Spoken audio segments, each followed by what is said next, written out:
माना कि दिल्ली में G20 का आयोजन हो रहा है। माना कि आपको दुनिया के सामने भारत की ताकत, भारत की जो सांस्कृतिक खासियत है वो पेश करनी है। और मैं ये भी मानता हूं कि इसका मकसद भारत की खासियत पेश करना नहीं है। इसका मकसद भारतीय जनता पार्टी के लिए चुनाव प्रचार का एक और जरिया बनाना है। मगर सीधा सा सवाल, दिल्ली के अंदर जो गरीबी है, क्या केंद्र सरकार उसे छुपाने की कोशिश कर रही है? यह सवाल कोई और नहीं बल्कि कांग्रेस के नेता और वायनाड के सांसद राहुल गांधी उठा रहे हैं और उन पर भारतीय जनता पार्टी के प्रवक्ताओं ने हमला बोलना शुरू कर दिया है। क्या कह रहे हैं राहुल गांधी? आपकी स्क्रीन पर। Government of India is hiding our poor people and animals. There is no need to hide India's reality from our guests. Rahul Gandhi कह रहे हैं कि भारत सरकार जो है वो शहर के जो गरीब लोग हैं और जो जानवर हैं उन्हें छिपा रही है और ऐसा करने की उसे कोई जरूरत नहीं है। दोस्तों, ऐसे वीडियो सामने उभर कर आ रहे हैं जहां पर कुत्तों के साथ ज्यादती करके, बेरहमी करके उन्हें जो है फेंका जा रहा है डब्बों के अंदर, केजेस के अंदर। और इस तरह की ज्यादती, इस तरह का अत्याचार जो है, इस तरह की ढेरों तस्वीरें सामने उभर कर आ रही हैं। ऐसी तस्वीरें सामने उभर कर आ रही हैं जिसे देखकर आपकी रूह कांप जाए। कुत्ता तो बेजुबान जानवर है, वो प्रदर्शन भी नहीं करेगा, मगर इस शहर में ऐसे कई लोग हैं जो इस तस्वीर को देखकर विचलित हो सकते हैं। मगर G20 के नाम पर यह हो रहा है। आज आप देश के गरीब को छुपा रहे हैं, आप कुत्तों के साथ ज्यादती कर रहे हैं जो सड़क पर आवारा घूमते हैं। और यह पहली बार नहीं, याद कीजिएगा जब डोनाल्ड ट्रंप गुजरात आए थे तब इसी तरह से बाकायदा दीवारें खड़ी कर दी गई थी, बैनर्स खड़े कर दिए गए थे गरीबी को छुपाने के लिए। चलिए मान लिया कि दिल्ली में आप 9 साल से सत्ता में हैं, आप वहां की गरीबी नहीं हटा पाए। गुजरात में तो आप 20 साल से सत्ता में थे, वहां की भी गरीबी आप नहीं हटा पाए, जिसकी वजह से आपको बाद में छिपाना पड़ रहा है। दोस्तों, मैं आपको बतलाना चाहूंगा कि ब्रूट नाम के जो डिजिटल प्लेटफॉर्म है उसने ये रिपोर्ट की है जिसमें वसंत विहार और उसके आसपास के इलाके के लोगों से बात की गई है। और वहां जो गरीब लोग हैं वो ये कह रहे हैं कि हमारे साथ जो बर्ताव है जानवरों से बदतर किया जा रहा है। कांग्रेस ने इस वीडियो का हवाला दिया है जो इस वक्त आपके स्क्रीन पर चल रहा है।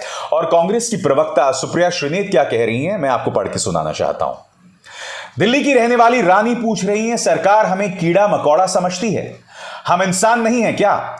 G20 की चकाचौंध और अपनी छवि को चमकाने के लिए मोदी सरकार ने इन गरीबों के घरों को ढकवा दिया है। मगर आपकी नाकामी की सच्चाई का पर्दाफाश तो हो चुका है मोदी जी। कांग्रेस ये सवाल खड़े कर रही है। मैं चाहूंगा कि डिजिटल प्लेटफॉर्म ब्रूट जो सवाल उठा रही है दोस्तों, वो सवाल आप इस रिपोर्ट में जरूर देखिए। देखते हैं। हम कोई जानवर तो नहीं ना, इंसान है ना। हम तो सामान की जरूरत पड़ी, अब ये झुग्गी है, पूरा सामान मिलता नहीं है यहाँ पे, है ना। थोड़ा सामान के लिए जाएंगे, इतनी बुरी तरह से बदतमीजी से बोलेंगे। भाई हम तो रोड पे ही रहते हैं, तो गाड़ी गुड़ी है जो हमारी रोड पे खड़ी रहेगी। कुछ सामान लाना 1 मिनट खड़ा, वो ट्रैफिक पुलिस वाला इतनी बदतमीजी से बोलेगा। हम इंसान नहीं है क्या? जॉब के लिए तो ये है कि देखो जा रहे हैं और नहीं तो वो है तो बैठेंगे, थोड़ा जॉब के लिए नहीं जा पा रहे। तो जाहिर सी बात है दोस्तों, गरीबों को हटाया जा रहा है, कुत्तों के साथ ज्यादती है। कुछ देर बाद मैं आपको बतलाऊंगा कि जिन विदेशी मेहमानों का स्वागत किया जा रहा है उनके स्वागत में किस तरह का बॉलीवुड का नृत्य पेश किया जा रहा है। मुझे कोई आपत्ति नहीं है, मगर इस पूरे मामले में भक्तों की क्या राय है, अंध भक्तों की क्या राय है, मैं जानना चाहूंगा। बहरहाल राहुल गांधी ने गरीबी पर सवाल उठाया कि आप अपने गरीबों को क्यों छुपा रहे हैं।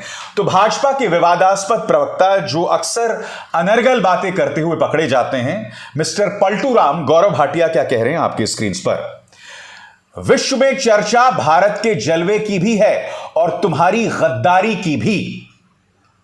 यानी कि ले दे के वही टूल किट, राहुल गांधी जब भी सवाल करे उसे गद्दारी बताना, उसके बारे में अनाप शनाप बकना, यह इनका टूल किट बन गया है। दोस्तों, मैं फिर आपसे सवाल पूछना चाहता हूं कि गरीब तो हमारे देश के हैं ना, तो चाहे वो अहमदाबाद के रहने वाले हों या दिल्ली के रहने वाले हों, आखिर उन्हें क्यों छिपाया जा रहा है? तो ज्यादती कुत्तों पर है, ज्यादती गरीबों पर है और ऐसा लग रहा है कि दोनों में कोई फर्क नहीं है दोस्तों। मगर आज मैं आपके सामने एक और चीज पेश करना चाहता हूं, और वो पेश करने से पहले मैं आपके सामने कुछ नृत्य की विधाएं पेश करना चाहता हूं दोस्तों। यानी कि भारत के अंदर किस तरह के नृत्य, किस तरह के नाच का जन्म हुआ, इजाद हुआ। वो कौन कौन से नृत्य हैं दोस्तों? भारतनाट्यम, कथक, कथकली, कुचिपुड़ी, मणिपुरी, मोहिनीअट्टम, ओडिसी नृत्य। इन तमाम नृत्यों का जन्म दोस्तों भारत के अंदर हुआ है। मैं आपसे एक सवाल पूछना चाहता हूं, जब हमारे विदेशी मेहमान आते हैं तो क्या हमारे बच्चों को भारतनाट्यम, कथक, कथकली, कुचिपुड़ी, मणिपुरी, मोहिनीअट्टम या ओडिसी नृत्यों पर उन्हें नचाया नहीं जा सकता था? मगर हो क्या रहा है दोस्तों, बॉलीवुड के गानों पर हमारे बच्चे ठुमके लगा रहे हैं। और यही नहीं, विदेशी गाने, एड शीरन का एक गाना है शेप ऑफ यू, उसका जो है मिश्रण किया जा रहा है भारतीय शास्त्रीय संगीत के साथ। सबसे पहले दोस्तों देखिए किस तरह से हमारे जो बच्चे हैं वो ठुमके लगा रहे हैं। और आया कौन है? ये हैं ओमान के deputy prime minister Sayyid Asaad bin Tariq Al Said. ये आए थे और उनके सामने हमारे बच्चे ये नृत्य कर रहे हैं। मैं फिर कह रहा हूं, भरतनाट्यम हो सकता था, ओडिसी नृत्य हो सकता था, मणिपुरी हो सकता था, मोहिनीअट्टम हो सकता था, बहुत कुछ हो सकता था। क्या इस नृत्य में किसी तरह की अश्लीलता है? नहीं दोस्तों। जो भी चीज को हमारे बच्चे छूते हैं वो अश्लील कैसे हो सकता है? बिल्कुल नहीं हो सकता। मगर क्या भारतीय शास्त्रीय संगीत पर या भारतीय नृत्यों पर हमारे बच्चे नहीं नाच सकते थे? अब कुछ देर के लिए कल्पना कीजिए दोस्तों, अगर सरकार मोदी सरकार की ना होती और कांग्रेस की होती, और अगर बॉलीवुड के गाने पर बच्चे इस तरह से ठुमके मार रहे होते, तब बात बात पर भारतीय संस्कृति की दुहाई देने वाले, बात बात पर खुद को संस्कारी बताने वाले भारतीय जनता पार्टी के नेता क्या कहते? बताइए। और बात यहां नहीं रुकती दोस्तों। विदेशी गायक हैं, इंटरनेशनल सुपरस्टार हैं, जिनका नाम है एड शीरन। उनका एक गाना है शेप ऑफ यू। उस गाने पर भी देखिए लोगों का स्वागत किया जा रहा है। अब आप कहेंगे शेप ऑफ यू में दिक्कत क्या है? तो चलिए मुलाहिजा फरमाते हैं। बेशक शास्त्रीय संगीत के साथ उस गाने को मिला दिया गया है, मगर शेप ऑफ यू जो गाना है उसके शब्द क्या हैं मैं आपको पढ़ के सुनाना चाहता हूं। अब आप फैसला कीजिए ये सही है या गलत है। Grab on my waste and put that body on me. इसमें जो गाने में लड़की है वो ये कह रही है कि उसकी कमर पकड़ो और अपने जिस्म को मेरे जिस्म के ऊपर रखो। यह है शेप ऑफ यू का गाना। आगे, I am in love with your body, last night you were in my room and now my bed sheets smell like you. इसमें एड शीरन कह रहा है कि मुझे तुम्हारे जिस्म से प्यार है, पिछली रात तुम मेरे कमरे में थी और आज मेरी जो चादर हैं उनमें से तुम्हारी खुशबू आ रही है। इसमें गायक कह रहा है कि अपने जिस्म को मेरे जिस्म के ऊपर रखो। इसमें गायक यह भी कह रहा है कि कल पूरी रात तुम मेरे कमरे में थी और आज सुबह मेरी चादरों से तुम्हारी खुशबू आ रही है। और इस गाने पर विदेशी राजनयिकों, हेड्स ऑफ स्टेट, प्रधानमंत्रियों, उप प्रधानमंत्रियों का स्वागत किया गया। मैं एक बात स्पष्ट कर दूं, एड शीरन का जो शेप ऑफ यू गाना है मेरा पसंदीदा गाना है। मैं फिर कह दूं, अगर भारत सरकार को लगता है कि इस गाने पर उनका स्वागत किया जाना चाहिए तो मेरे अंदर जो फिल्मी अभिसार है ना, या वो अभिसार जिसे संगीत से बेतहाशा मोहब्बत है, मुझे कोई प्रॉब्लम नहीं है। मगर गाना जब मनोरंजन के लिए होता है वो एक अलग चीज होती है, और दूसरी तरफ जब देश की संस्कृति को पेश करना है, जब देश की सभ्यता को पेश करना है तो वो अलग होती है। अब मैं आपसे एक सवाल पूछना चाहता हूं, क्योंकि आप में से कई लोगों ने एड शीरन के इस गाने को नहीं सुना है, मगर दो हिंदी के गाने हैं। एक गाना वो है जिसे आशा ताई ने गाया था, पिया तू अब तो आजा।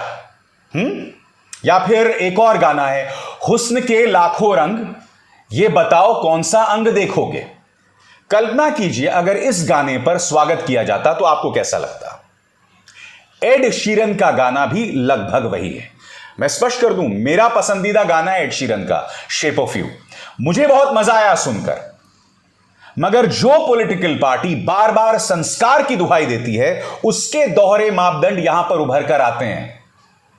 अब आप बताइए, क्या स्कूल के बच्चों को बॉलीवुड के सॉन्ग्स पर ठुमके लगवाना सही था, या मोहिनीअट्टम, भारतनाट्यम, कुचिपुड़ी पर उन्हें नचवाना सही था? क्या एड शीरन के गाने पर, जिसमें वो कह रहे हैं कि भाई अपने जिस्म को मेरे जिस्म पर रख दो, मेरी बिस्तर से तुम्हारी खुशबू आ रही है, उस गाने पर उनका स्वागत करना चाहिए था या किसी और गाने पर उनका स्वागत करना था? इस सवाल का जवाब आपको देना चाहिए। और ये दोहरे मापदंड चीख चीख कर भारतीय जनता पार्टी सरकार को एक्सपोज कर रहे हैं। राहुल गांधी ने तो सिर्फ इतना सवाल उठाया था कि देश की गरीबी को छुपाया क्यों जा रहा है। आप देश की गरीबी को तो छुपा रहे हैं। पिछले 2 दिनों से दिल्ली की जनता को जो मुश्किलात पेश आ रही हैं, आपने पूरा लॉकडाउन कर दिया है। और मैंने पिछली बार भी कहा था, कॉमनवेल्थ गेम्स जब आयोजित हुए थे, तब एक अलग ट्रैक जो है कॉमनवेल्थ खिलाड़ियों के लिए तय किया गया था। उस कॉमनवेल्थ गेम में भी आतंकवादियों के हमले का खतरा था, मगर दिल्ली रुक नहीं गई थी। यहां पर 3 दिनों के लिए आपने दिल्ली को लॉकडाउन में डाल दिया है, क्योंकि कॉमनवेल्थ गेम्स में भी खतरा बना हुआ था। उस वक्त की सरकार ने ऐसा नहीं किया था। उस वक्त के आयोजन को लेकर दूसरी आलोचनाएं की जा सकती हैं, मगर कम से कम उस आलोचना से दिल्ली की जनता को इतनी समस्याएं पेश नहीं आई थी जो कि पिछले 2 दिनों में हम देख रहे हैं। और ये समस्याएं रविवार को भी जारी रहेंगी। क्यों? मजा आ रहा है?